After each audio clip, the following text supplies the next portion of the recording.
Hey, hey, hey, it's that time again. Wednesday, Talk Time with Romalic Jones. I'm so excited to be back here in Memphis, Tennessee.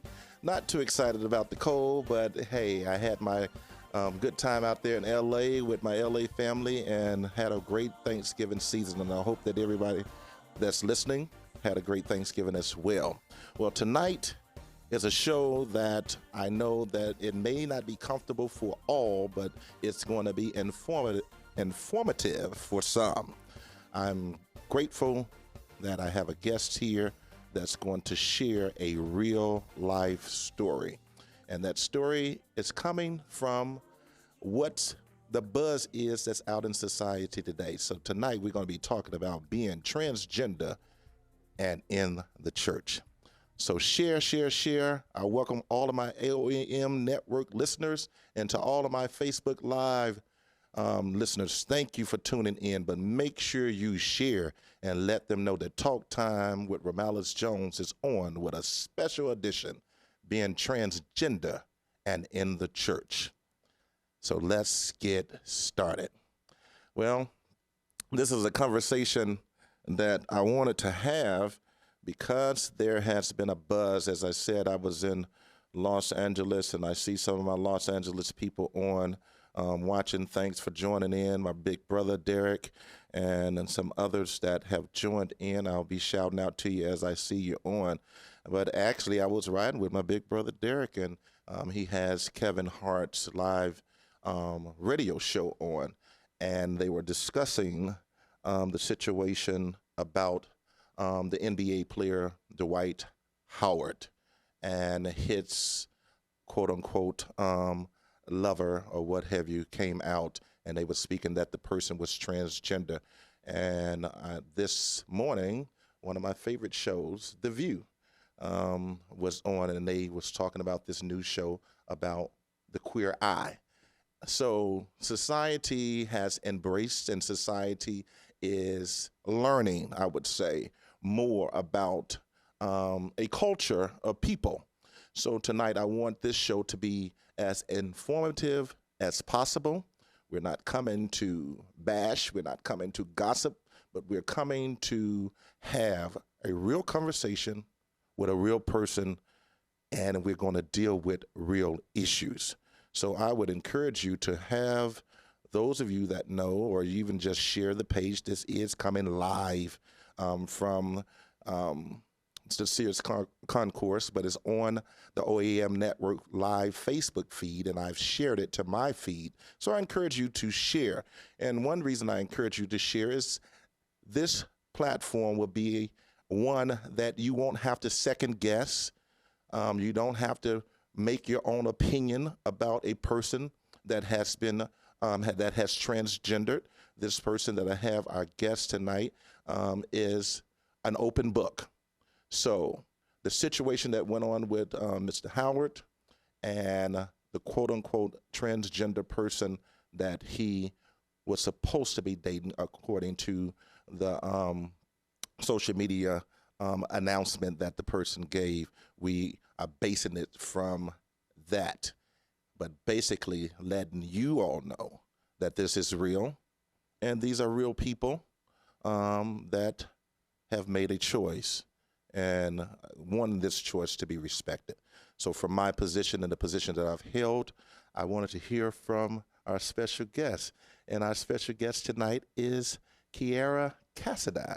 Kyra, you done got me all twisted up with all the rest. You know, we'll get into that. Kyra. And I thank Kyra because, like I said, I just got back into Memphis, landed at 12 midnight, and Kyra just got notice about 2 hours, less than about 2 hours ago, to be on the show because I really wanted someone with a live story to be here. So I appreciate you, Kyra, for being here. Say the last name. Cassidy. Oh, I had that right. Yeah, you had the last name right. Yeah, you know, I'm a very particular about people calling names wrong because I have a real odd first name. I get called Romalic, and all that, you know. So, Kyra, Kyra is here with us, and I'm excited that Kyra is here, and we got a chance to do some prep talk prior to the show, and I told her I'm just going to pretty much try to be as tact as possible, but as questions come up, we're going to answer them, and I want to direct the questions toward what I think our audience want to know. Okay. So, Kyra, once again, welcome to Talk Time with Romalic Jones. We usually start with a "What's in your cup" moment, and what's in your cup is basically whatever a person decides to express. A lot of times people see us and we don't know what's going on with the person or how our person is feeling. So in my cup, I want to shout out to all of my LA family and friends for showing me such a good time. I have never been to I think it was 4 parties in 5 days. These were full-fledged change scenery parties and everything. And one of them I had to decorate, and that was Thanksgiving. I had to decorate the tent, and I have found that I am not 20 years old anymore. So I had to do some relaxation. But what's in my cup, I want to say thank you to all of my my family out there in LA, and to my friends for showing me such a good time. So that's what's in my cup, my LA family. Well, that's good. So I guess what's in my cup, I want to first thank you for reaching out and getting someone to contact me to come to your show, because you have so many people you can choose from. And I want to also thank the person that linked us together of thinking of me that quick. But, call his name. Julius. Julius Macklin. That's a good friend of the family, been friends of my sister for a long time. So Julius was very spontaneous, and Julius, he knows the community. And I said, "Who do you have?" And he said, "I got somebody." And I was like, "Please have somebody," because everybody else I had, they didn't want to come. And even in that community of trans, most people still don't want to tell their story for the fear of whatever. Right. So there were several people that denied coming on. So I thank you. So I accept that being in your cup. Okay. All right. So we just going to jump right into your story. We talked, the topic is being transgender and in the church. You told me you had a faith-based background, a religious background, but I want you to tell the audience, who is Kyra? Well, now Kyra has bypassed the over the hill stage. I'm a 41-year-old. 41-year-old. Okay. Transgendered female. As I told you prior, I have been trans for more than 20 years now. I'm a everyday professional, get up like everyone else, go to work, clock in, clock out, and I just live a basic everyday life. Okay. So, who was Kyra before? Before you trans? Before I transitioned, and I did it early in my teens. But before, I was Carrie, an only child, only grandchild, a brat, pretty much. Got away with what I wanted to get away with. About 13, around 13, going into junior high school is when I realized it was something that wasn't matching up. It was a different mindset. Okay. Because I guess I'll tell people, normally it hits you around puberty when you notice your friends girls was yucky, now they're liking them. I didn't go through that transition. I went from girls was yucky to, her outfit is cute. At 13. At 13. Okay. So it was challenging being in my home community, because I grew up in a predominantly black community, but I was schooled in a predominantly white community. Is that in Tennessee? Or in Memphis, in Memphis? I'm from Memphis. Okay. So it was different, and I guess where I was schooled at, I was more comfortable with it, is because it was so many different varieties of people. Okay. So you didn't just see what you were used to in your home community, and at the school where at the time, like I said, it was majority white, but we had Asian, people from everywhere. So you're a mixed community. Multicultural school, totally multicultural. So I got an aspect of this. My community is black, but it is a world outside my community, and you learned, and growing in that school, it showed me that never judge a person until you actually know them. So as I got older and around, I'll say around 15 maybe, it's when it actually came to, I figured out this is what I wanted to do. Okay, and you said at the age of 13, and you are 41 now. So to my understanding, I was thinking that parents are now just embracing. You hear now a lot of parents are saying, well, I'm tuning into what my kid is and helping them to make the decision. So you saying almost 20 years ago, your parents were that supportive and help you make this decision? Or It was, my mom was pretty much more of, my family thing was education. Okay. You know, if you do this, make sure it's something that you're sure you want to do, that is going to keep you in the right direction.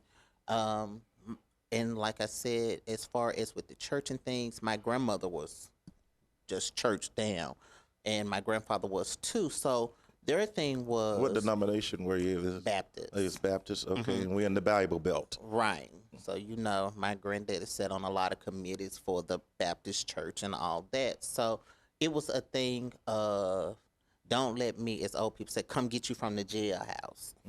That was the only thing that it was. And I think a lot of people, I didn't do it overnight.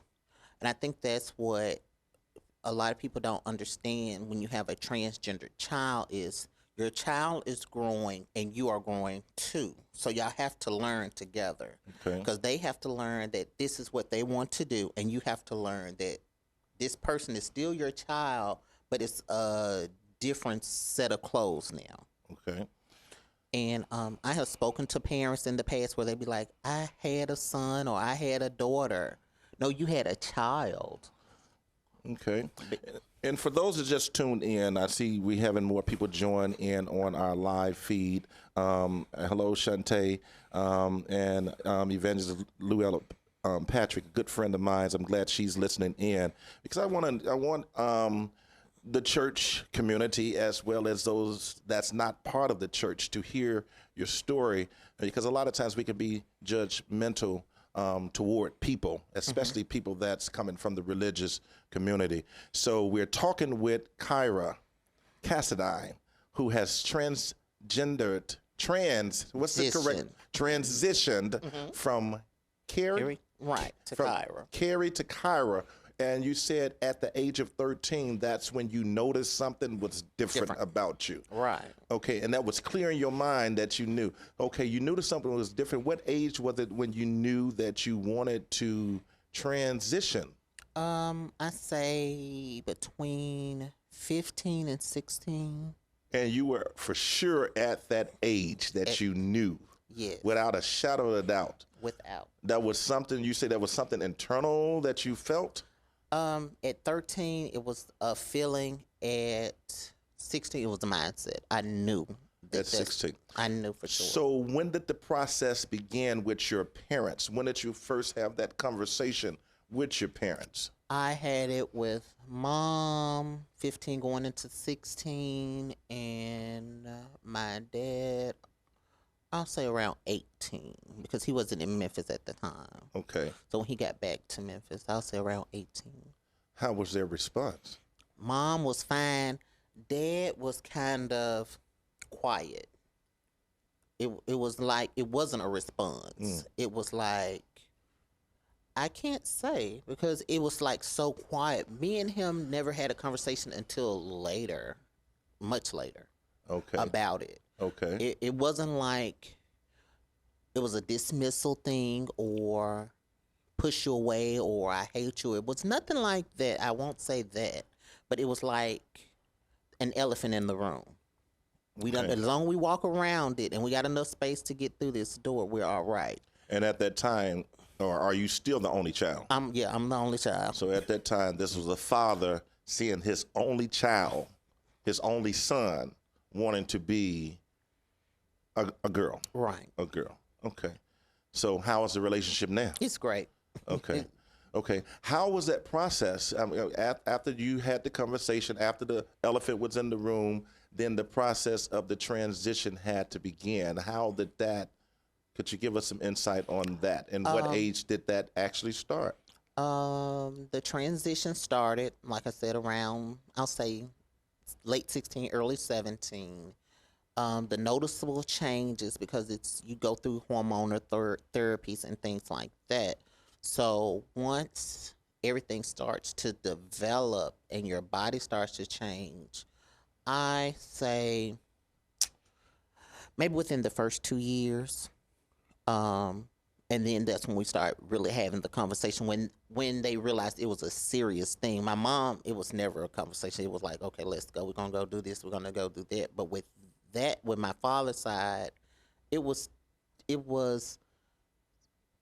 open. I haven't had any issues with anyone. My uncle, he was always my favorite uncle, so it was never no big thing. So none of your family gave you any resistance? Not at all. Being the only grandchild? On my mom's side, I'm the only child. On my dad's side, I'm the namesake. The namesake.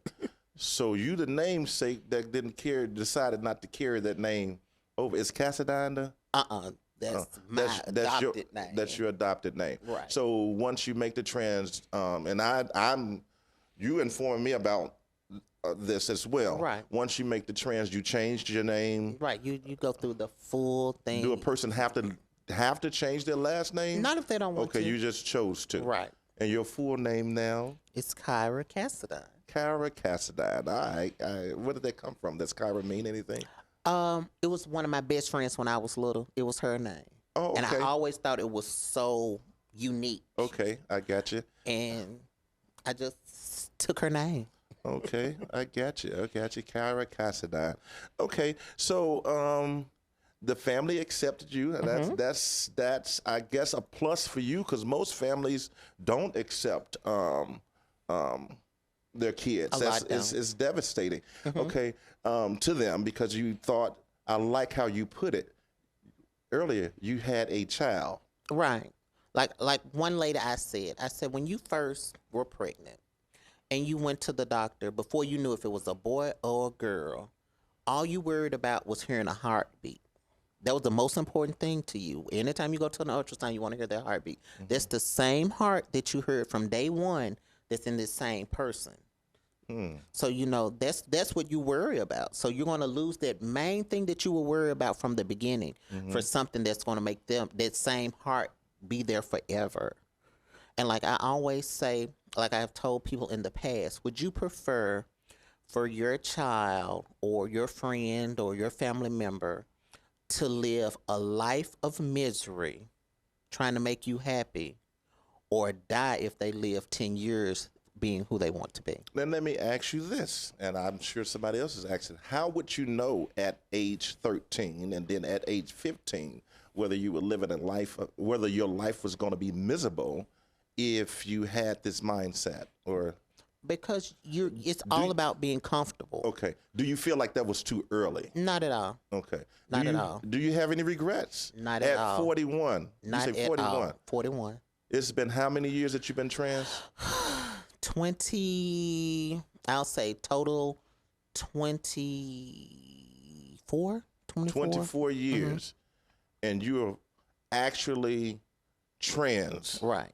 Full-fledged transition. Right. Okay. Everything is upgraded. Don't make, you say it's upgraded. Okay. Right. All right. As I say, I was born in 77, so the 77 Cadillac is now 2017 Corvette. Well, it ain't a Buick. Oh, no. I'm just clowning with you. But I'm trying to process how to formulate what I want to say because I did not know back in the day. That's a long time. You hear of a lot of it now.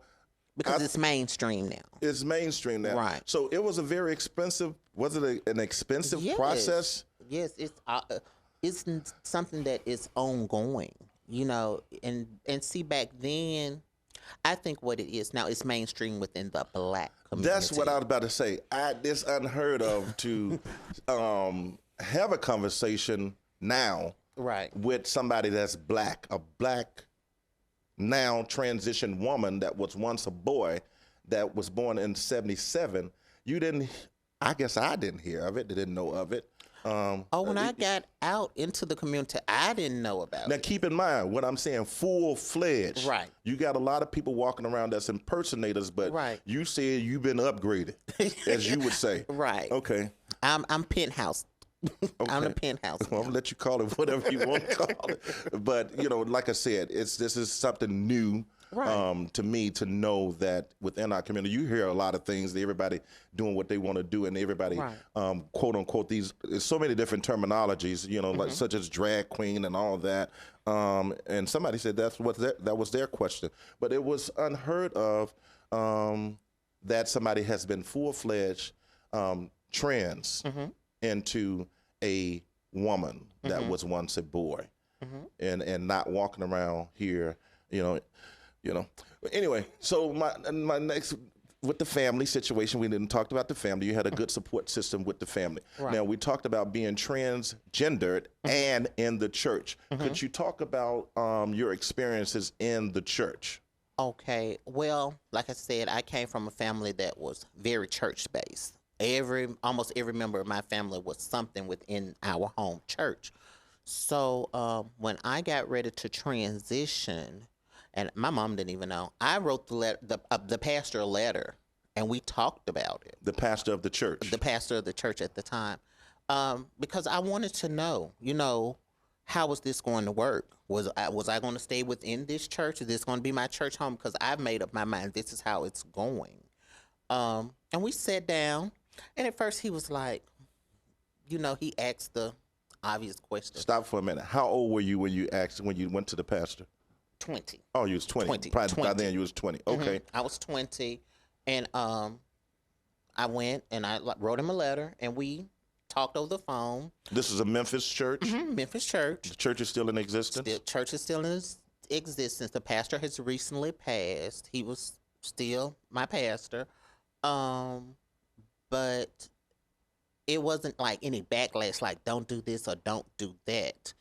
It was more of like with the incident in Chicago. I think one of the biggest things is if you don't take yourself seriously, no one else is. Okay. And that's the thing that a lot of people that are trans, or as now they say they're gender nonconforming, being trans, you can't be trans Monday. And I'll say Monday through Tuesday, and then Friday and Sunday, and just pick when you want to do it. If you're in it, you're in it all the time. So this pastor that is now passed on, are you still a member of that particular church? Okay, I am. You're still a member of that particular church, and you just mentioned about the incident in Chicago. Somebody sent that to me that was posted on social media, where the pastor told the young man to step out in the aisle, and then I thought he was getting ready to speak a word into his life or whatever, but he did speak a word. He told him to get out the church. Right. So your pastor, you didn't receive that kind of backlash. None but of I that. like how you did it. I don't know anything about that young man and totally about that situation. I went and I did see a clip on him talking about how it affected him. But you said, and I think I saw part of it, that wasn't the first time they talked to him. Right. So it's That's all the about thing. being respectful. Right. And you were respectful by writing a letter to the pastor because this is something that's not common. Especially it's something 20 new. years ago 20 in years a black church. Not only in a black church, in a black Baptist church. Right. With I your grew up grandfather, Kojic. I was wondering how right, that with happened. your grandfather on the deacon board. Your Major. grandfather on the deacon board. Yes. And your grandfather was a major part of the church? Major. Wow. Major. Wow. So you didn't experience, I felt that it was a little harsh, but you do have to respect a person's house. Right. And especially if they've been talking. What is your stand? Let me get what your stand is from that. My stand on it, and I know a lot of people may not agree with how I feel, but I live in everyday society. So I know if your pastor has talked to you about this, and it's not like you constantly were going to church as a woman or considering yourself trans. And if he has mentioned, he has pulled you to the side and told you this is the guidelines for this church. And being it's in Chicago, it's several churches. So why That would would you embrace that. right? So why would you put yourself through that? I don't know if it may be, some people do things for attention, but me, I honestly I see nothing wrong with what the pastor did. I promise you, I don't. And that's coming from someone Within the community, someone within that community of Right. that lifestyle. Right. You are fully trans, and you're saying that you respect right? the fact of what the pastor stood for Right. in that church. Because at the end of the day, it's a matter of understanding and teaching. Either it's a disconnect with him and that pastor somewhere. Because if they have had numerous conversations and the pastor does not understand you, and if you listen to what the pastor said, he said it's nothing wrong. He's not downing anyone for being gay or anything like that. It's the thing of respecting the church and what he didn't ask you not to do, and you steady do it. So you felt like if he asked him not to do, he could have chose one of the several churches Options. in Chicago. I'm from Right. Chicago, so Right. there's a whole lot of churches, a whole lot of big churches that you can go and people probably won't even know that you're there. Right. But it seemed like this was kind of a small, intimate church. That's what I'm saying. I wonder, was it more something that this could have been a family church? It's got to be something behind this. It's always a story within the Right, story. and then all the time when people post stuff on social media, you only getting a little clip, and you getting the clip where you not getting the whole story or Right. what have you behind it. But I did see the young man. There's another interview he had, and he said the pastor's mother had come to him. right. So if other people have come to you and you see that you're not welcome there, just like you come in the studio and Right. we are doing a show, and I say, well, this is not how we roll in the show.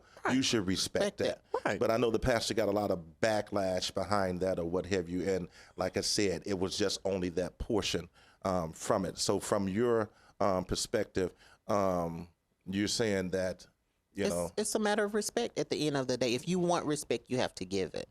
All right, we're here talking with Kyra Cassadine, who was once born as Carrie and now has been living the life of over 20 years as Kyra Cassadine and very comfortable in your own skin, I would say. Very much so. You said it's an upgrade, it's a penthouse and all that. I said it was a Buick. You said it was a Cadillac.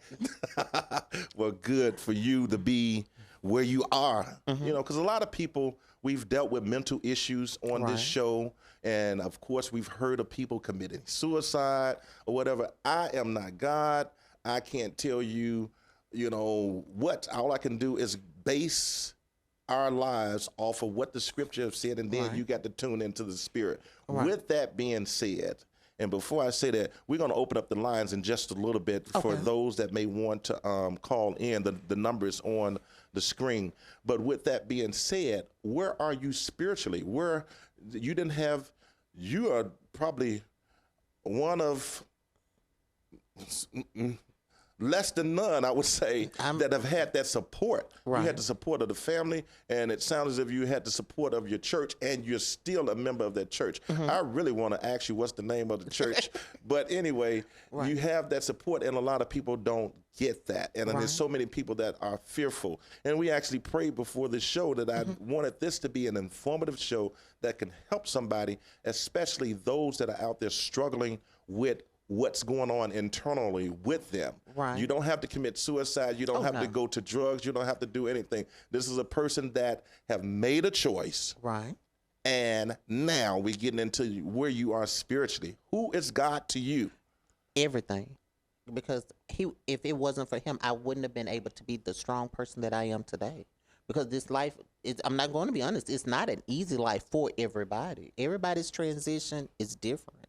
Like you said, it's people who have to turn to drugs, who have to turn to different forms of work. They have to do what they have to do to survive. I was blessed I didn't, but I know this is the real world. And now with it being mainstream, and it's so many outlets here and everywhere now for people to turn, and a lot of people don't want to use the outlets. It's so many judge-free places like the Haven, out Memphis.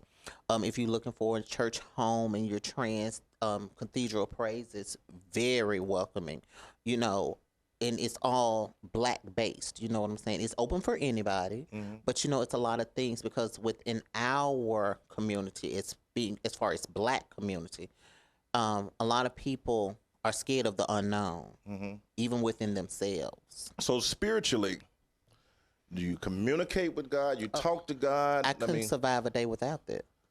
No, I don't think anyone can. Even if they don't realize who they're talking to, some people may think they're talking to themselves, but a lot of time you could be just having a conversation with God. So over 20 years, 20 years being trans, still at your same church that you wrote the pastor to about this transition, and he supported you. Yeah. What do you say to people that say that's the devil? You got a devil in you. It couldn't be because I have been through things to show me that God is real. I've been in a car wreck where the car flipped 7 times and all I had was a bruise on my toe. I was walking around with walking pneumonia for 2 weeks and did not know it with a heart rate of a 90-year-old person.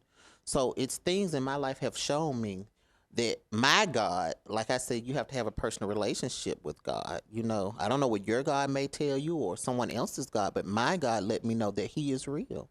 Okay, so you feel that your God, when somebody say, okay, I come up in the Pentecostal church. Right. Saved, sanctified, filled with the Holy Ghost. I have visited you all quite a bit. Right, the Churches of God in Christ, Right. which is coming back to Memphis. That's a good thing. Yeah, so, the church that I grew up in, especially as a small church like what we mentioned about Chicago, they would have got around you and tried to cast the devil out of you. How many, I'm just... we got people listening to this, so how do you respond when you say you have a relationship with God and you know the same God that they know? 2 things about it. You can't beat God into a person, and you can't beat him out. If he don't know from the beginning himself, how are you going to change that mindset? Okay. Unless your mindset is screwed. You know what I'm saying? You got to realize, I don't think no one that has been born on earth has been perfect from the day they were born. You had to learn. Just like you had to learn to walk, talk, drive, read, everything else. You have to learn about God for yourself. And if you're trying to beat your God into somebody, you're going to push them away. And that's why a lot of people have lost their kids. I've had friends that they didn't talk to their mom or dad for over 20 years, and they had to go see them on a deathbed, and their parents was apologizing then. So I hope that with it being in mainstream America now, that a lot of people are paying attention. Don't pay attention to everything, but get you an understanding. Ask questions. So you're not encouraging people to become trans? No, because it's not for everybody. So you're saying that the parents should pay attention to the behaviors of a child. Right. At 13 you knew or what have you, and not ignore those things? Right. Okay. Because sometimes it may not even be that. May not even be the whole gay situation or they want to be trans. Sometimes it could be that someone older is taking advantage of them, because I have had friends that they were introduced into the gay lifestyle from being molested and things like that. And it's just like anything else. If you're a child and you have always looked up to this person and then they take you to that level, you're thinking that's right. You know what I'm saying? So if you're not paying attention to your children, I just stress, please, in this day and time. And in counseling with a lot of people that I've counseled, some have encountered molestation, and that led to their first encounter of an interaction with a human being. Right. And that taste or whatever didn't go anywhere. Were you ever molested? Never. My grandmother was overprotected. Because some people say, well, that person was molested, that's why they gay and all that kind of stuff. So you just feel that, how do you feel that you embraced it? You wasn't molested, you just... I just knew, I knew me. The thing is, people say, I was born that way, and then you have people say, well, you was not born that way. I was born. That's how I simply address it. I was born.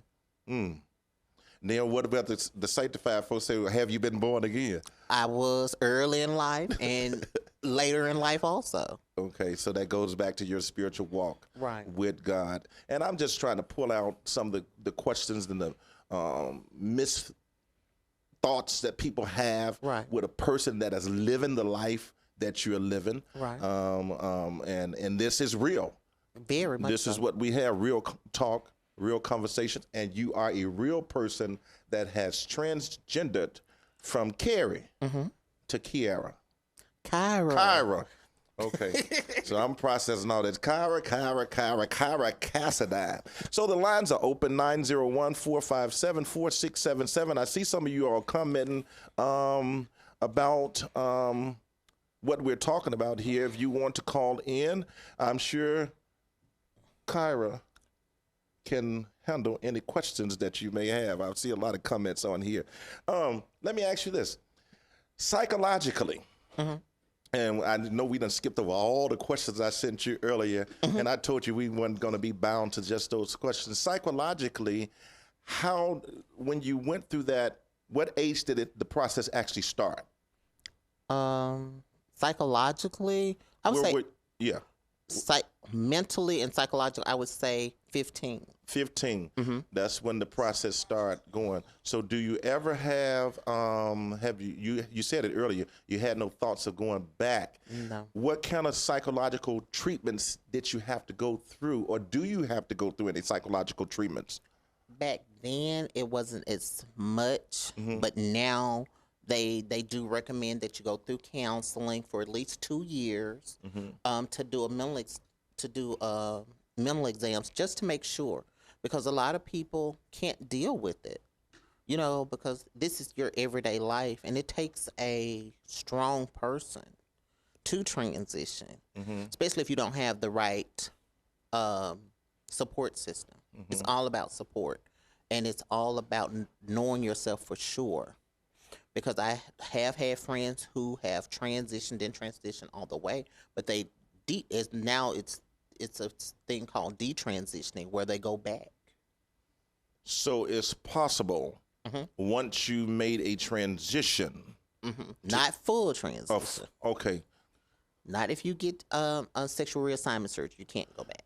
So you can't go back. So it's been some that had a change of mind. They started the process and lived 5-10 years, and it wasn't for them. Okay. What happens when you make a full transition and you decide that it's not for you? Now that's something I couldn't explain myself. Okay. I think people transition for different reasons. Some people may do it for acceptance or to be in a certain clique or something. If you're not doing it for yourself, you're not going to be happy. Just like anything else you do in life. Okay. And we're talking about being transgendered and in the church. If the question comes up, do you feel, well, the question of your friends, those were your friends, correct? So your friends, when you call a person your friends, you know them. Right. And most black people have been raised in the church. Right. Did they ever say that they felt that they were delivered from it? Are they still living the lifestyle of, what do you call the lifestyle? So are they living that particular lifestyle, whatever it's called? Because I see it's so many different names that I done got confused. Right. But did they get delivered?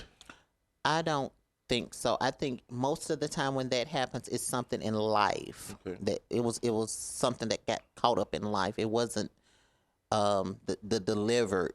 It wasn't a Andrew Caldwell thing. He said he had been delivered. Vert. Right. But no, it's a mind thing. It's a mind thing. It's a mind thing. Okay. And I ask you these questions because you say that you have a relationship with God. Very much you've so. said that there's encounters that you have had that you know it was God that brought you out of. And I am not here to judge anything or anyone. As a preacher of the gospel, I always took the stance that I preach the word, and the persons have to take the word and do what I'm preaching. Right. But as it relates to following you and beating you and all that, I'd never have stood for that, because we all have something that we have to take before God. Right. And you say that you're very spiritual and you have a walk with God.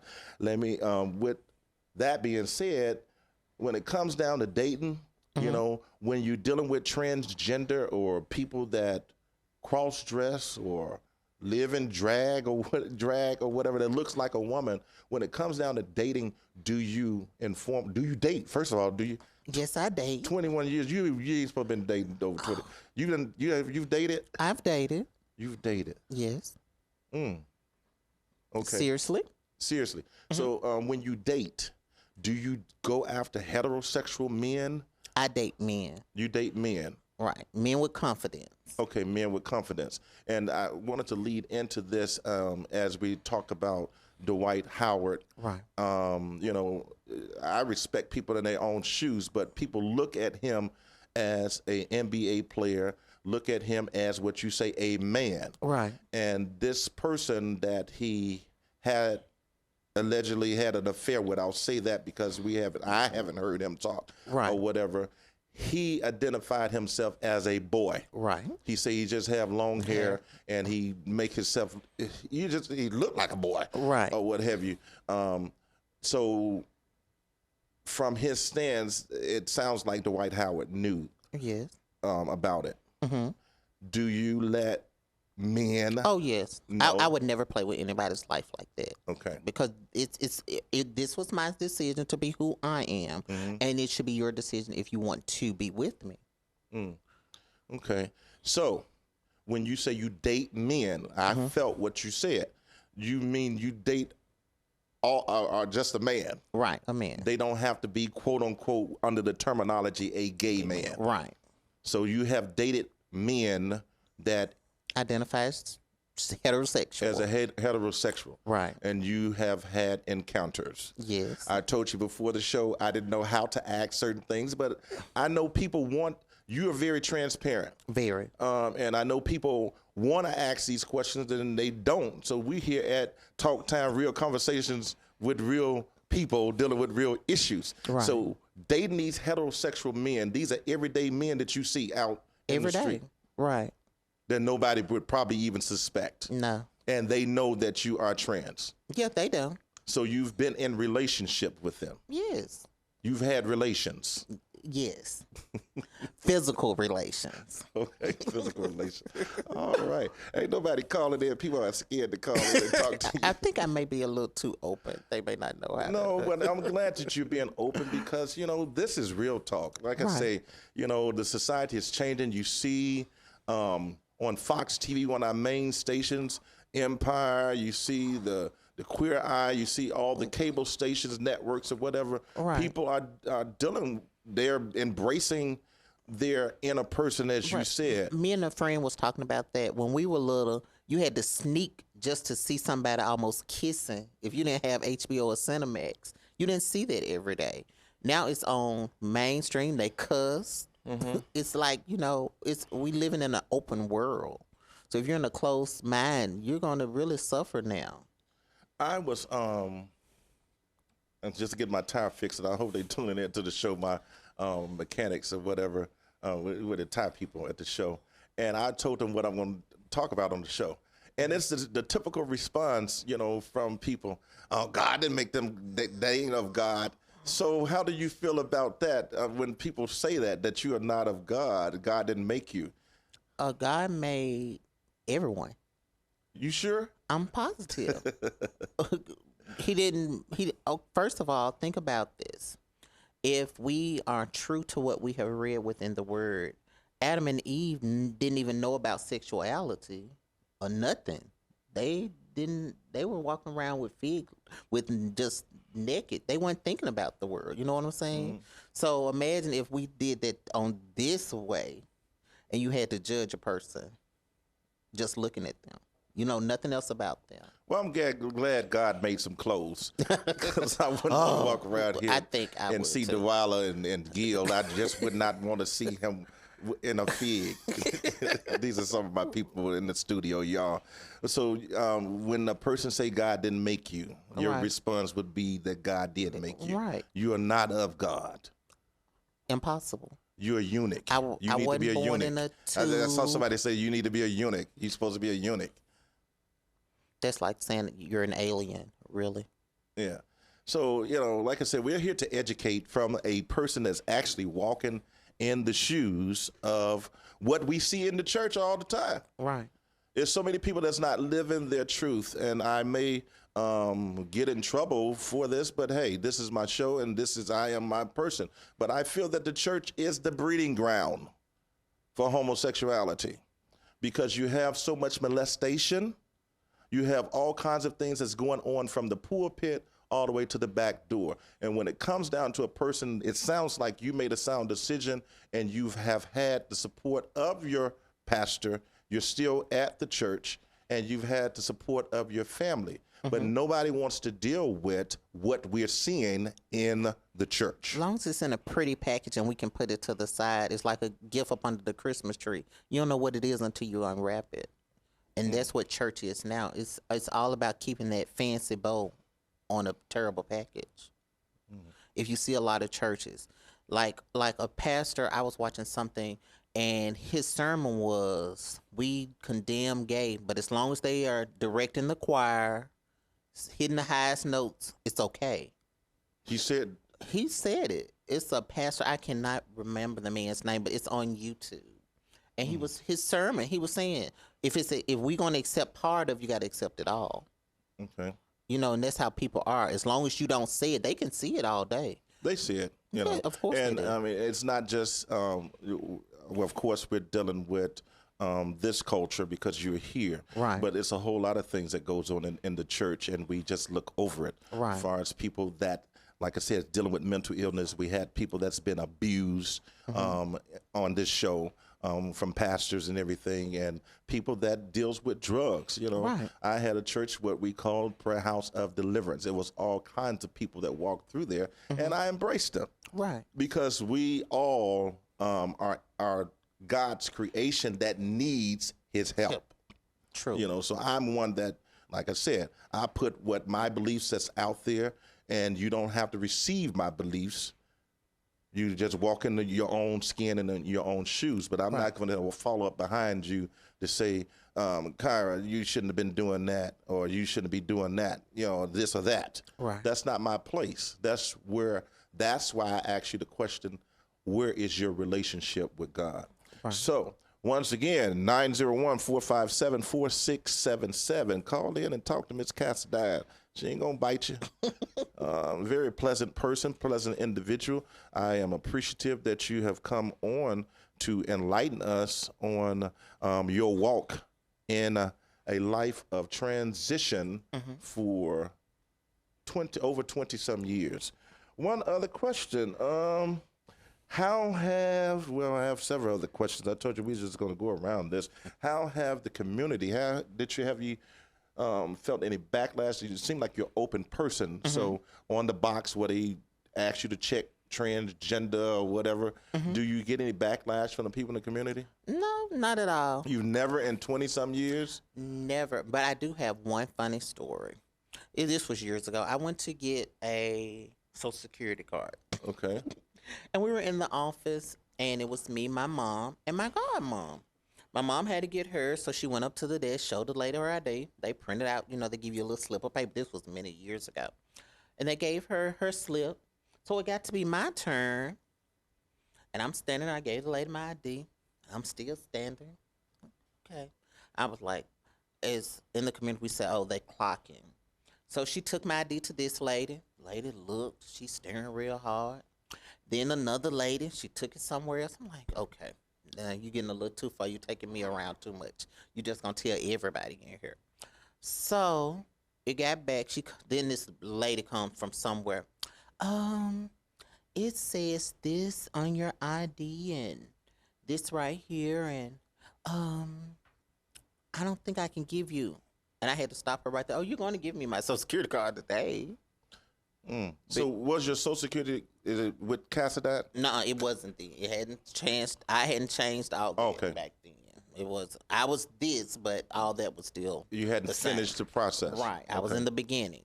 And oh my God, it was like so crazy because they were looking at what they were seeing converse to the ID. And I was like, not today. Just not today. But then I had to calm down because I was about to get belligerent. I wasn't always real nice and pleasant.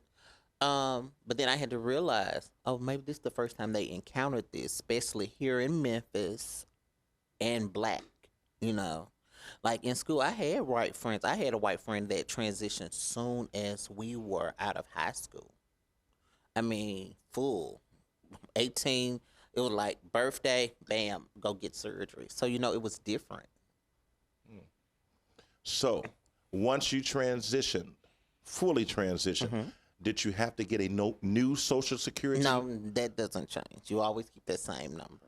Okay. You just change everything else. Okay, so did you get a new birth certificate? Yes, you do. Okay, explain that. It's because you're legally changing your name. Everything changes, so you honestly get everything updated with all your current information. So the current information, your birth certificate It's Kyra. Kyra. Okay. All right. Kyra Cassadine. We're here once again talking live with a very transparent, transgender, fully transgender woman. Is that's the terminology? I would say That's a fully correct. transgender woman. Right. Okay. Wow. And you told me it's all functionable. Very much so. So you do all the do. Everything it takes. And the do what it do. What it do. The air conditioner and the heating works. Okay. I'm trying to ask this without just asking, but I'm wanting to ask, like I said, questions that most people would have. This is an informative show about what is going on in our society. It's taboo now. Right.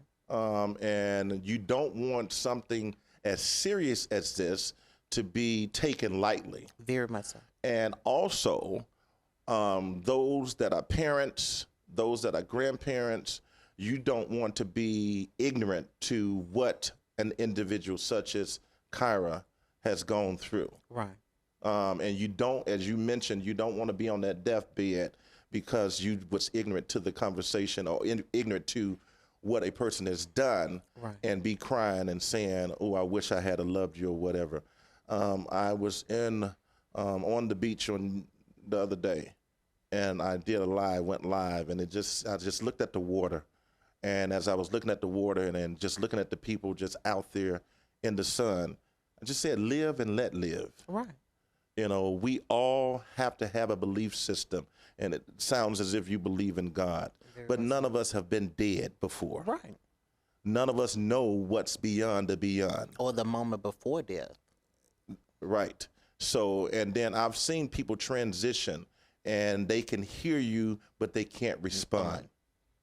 So we have not been there. Why be so judgmental because of something that you don't understand? Right. I had to share a story, just as I said, when I was at Sam's getting my tire done. My brother was on drugs. I have never done drugs. I was running around evangelizing and preaching and everything, and I was actually, I'm going to be transparent, I saw what his addiction was doing to the family. And I have a love for my mother, and she's a strong woman. She didn't back down to a drug addiction or anything. So I was asking God to just let something happen to him. And God had to come to me and say, you running around here, you preaching and telling everybody else their family's going to be delivered from drugs, and you asking me to take him away from this world. Asking him to be delivered. I literally, because the drug people was coming to the house, I was going to get him out, and then I was scared for my parents' life. Right. And I'll be transparent. I was a young preacher, and I asked God to kill him. Just let something happen to him. And he had to stop me. He said, love and kindness have I drawn.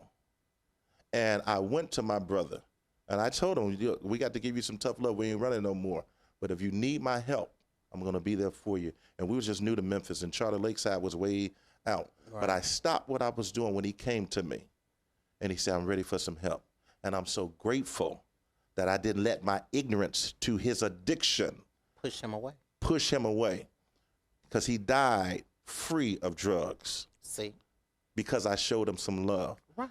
I don't know I can't identify with your experience. Right. But your mom and your dad, for them to be so supportive and the pleasant spirit that I'm getting from you. I know we're going to get all kind of reviews and everything, and folks going to say all kinds of stuff, but I feel love from you. Right. I don't feel a person that's in turmoil, I feel like you've made a sound decision.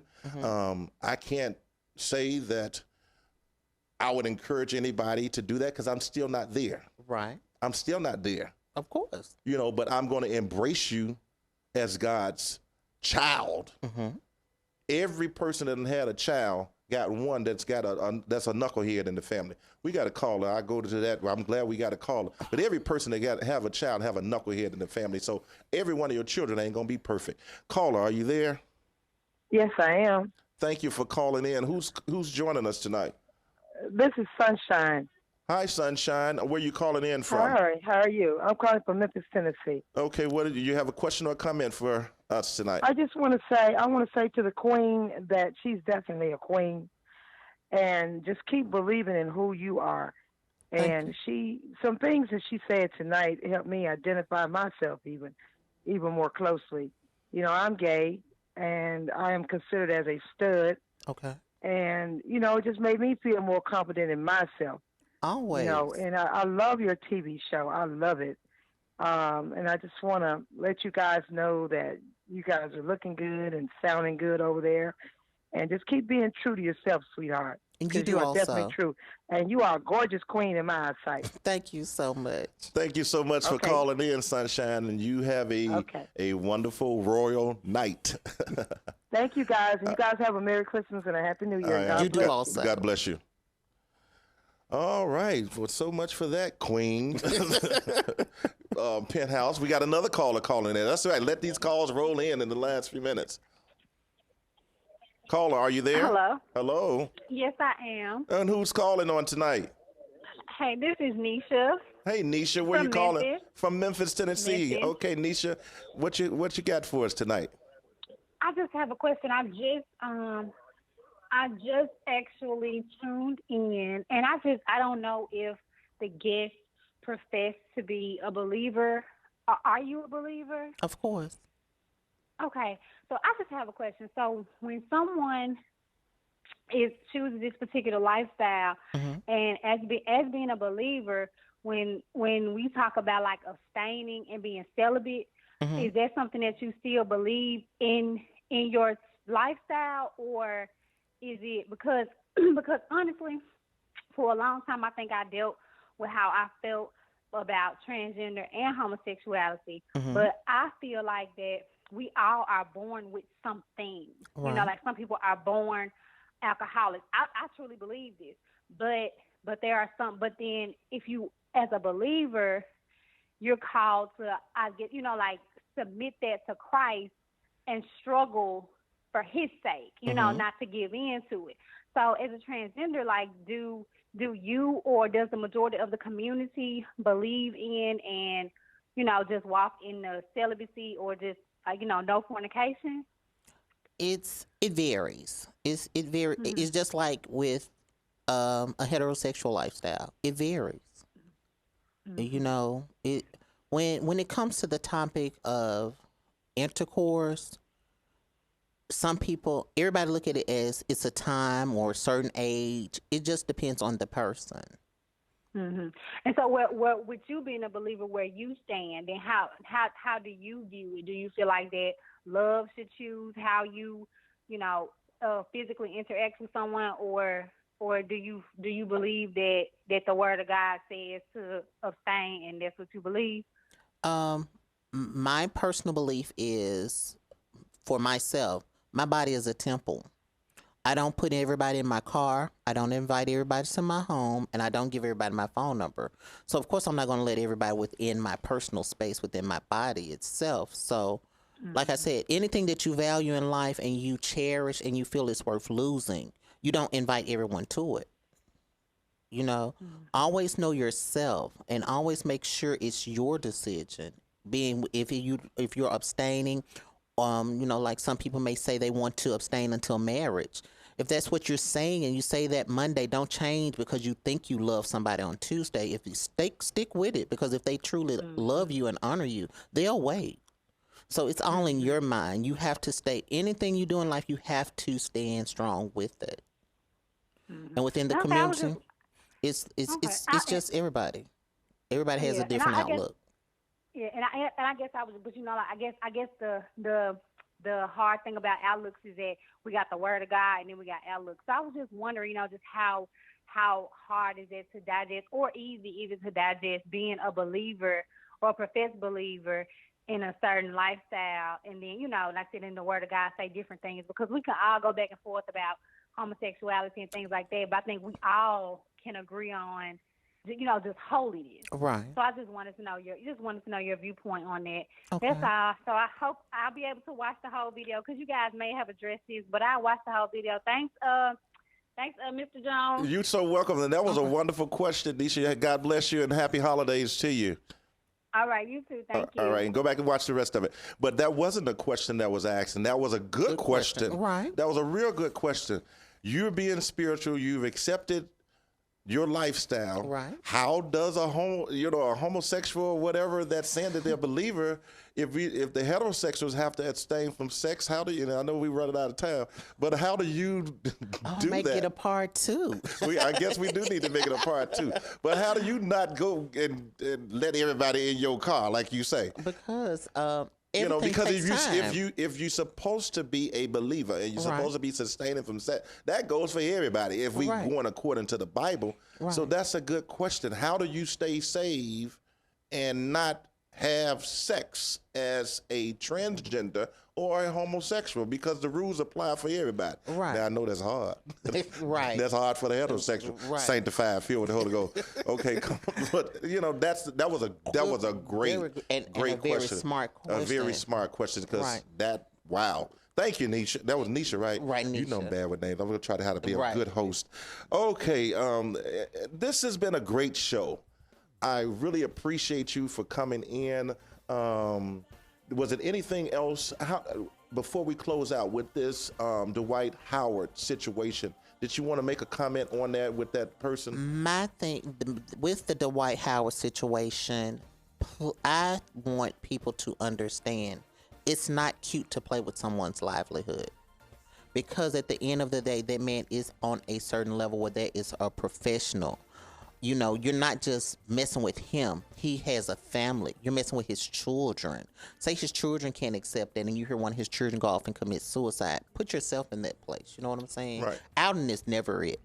Right. Because you knew where you knew what you were getting into from the beginning. You knew this was a man that, as you call it, a man making a decision to do what he wanted to do. So, and you went into it agreeing to the situation. Knowing that, okay. Right. And bits and pieces where I said transgender in the church, the person allegedly said that the pastor was calling and threatening them and all that stuff. Right. Something has been there.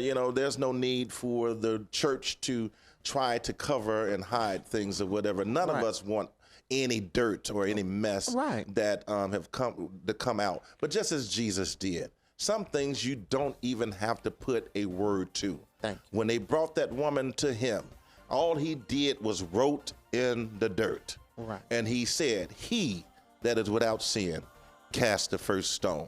This is Romalic Jones with Talk Time with Romalic Jones, and I thank my guest tonight, the fabulous Penthouse Cadillac, and she named all of it, Kyra.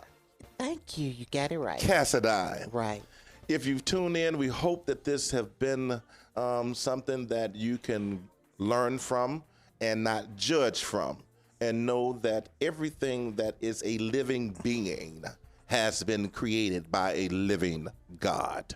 I hope that you have a wonderful evening, but stay positive, stay prayerful, and stay focused. Until the next time, God bless you and have a wonderful night.